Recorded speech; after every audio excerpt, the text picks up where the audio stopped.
Welcome back to Stacking Growth Snacks. I'm Steph Corniola, and I'm here with Evan Hughes, the VP of Marketing for Refine Labs, to talk about the Refine Labs philosophy on demand and media. All right, Evan, we're talking about results.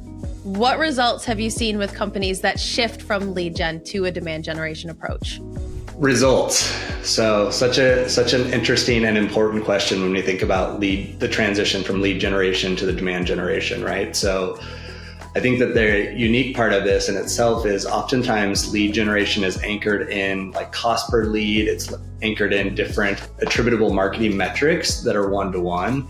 And so the first part, like before you can even get to the results, is you have to anchor in which metrics you're going to define success as. And so when we say like this has been successful, it could depend on how far along the person has been rolling out their go-to-market strategy, how far along they've been implementing demand generation, how long their sales cycle is, what team dynamics. There's so many different variables that influence success. For me, like a super exciting opportunity was like working with the client, really anchoring on which metrics to evaluate. And think about this is changing from like cost per lead to demand generation. So velocity of deals, pipeline, speed to lead, how fast are we educating these buyers and they're coming and raising their hands to talk to us? What are the win rates of specific individuals coming in from various sources, whether we're doing paid sources, direct, organic, outbound, just really kind of anchoring ourselves around a benchmark. I had a client that came to us that was traditionally running lead gen, very much a gated content, capture emails, sales outbound. They have a high pipeline target, aggressively high, which we see often when it comes to forecasting year over year change, but not a lot changes on the marketing side. Long sales cycle, so that was greater than 9 months, but their marketing team was ready. And I think this was the exciting part. There was still some education to be had on the sales team, the leadership, which we uncovered over time, but really kind of taking that mindset shift from lead and MQL volume to really education and demand creation.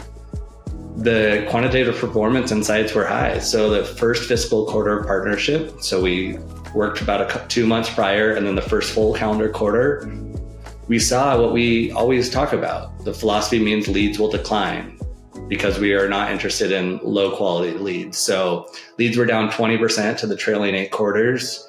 Leadership was panicking a little bit, but when we double clicked even further and anchored on the success metrics, the ops created were up 44% to the trailing month average.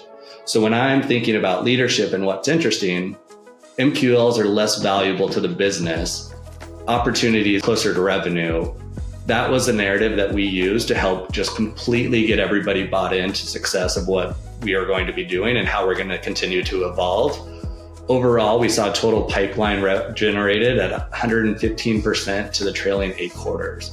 This blew people's mind, and it all was because, one, we started with transitioning from lead to demand generation, but educating stakeholders along the way with milestones of success. You can't run into this with saying, this is what's going to happen. You have to walk them through the journey of here's step 1, here's step 2, step 3. Does it have to be one or the other? Can a mixed approach work?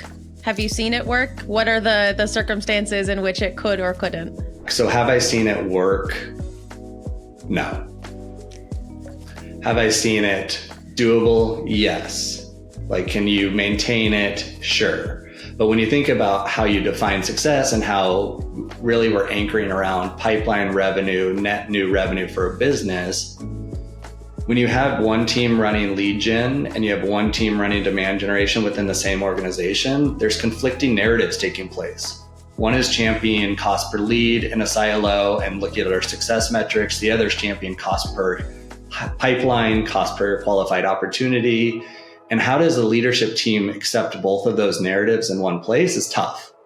So you can do them. And there are scenarios where maybe you're going up market, or you're trying SMB versus mid-market, and you're transitioned SMB to full demand generation kind of flywheel, creating, capturing, but you're still not sure about mid-market. So you still have some of the gated content. You're still capturing a few of the leads because you're nurturing that audience. That's where I think it can work when you slowly peel back the layers, but I wouldn't say operating both full guns a-blazing is super successful because the narrative gets murky when you think about business metrics. That's great. Thank you so much, Evan. Next time we're going to talk about paid media, so get ready to tune in for that.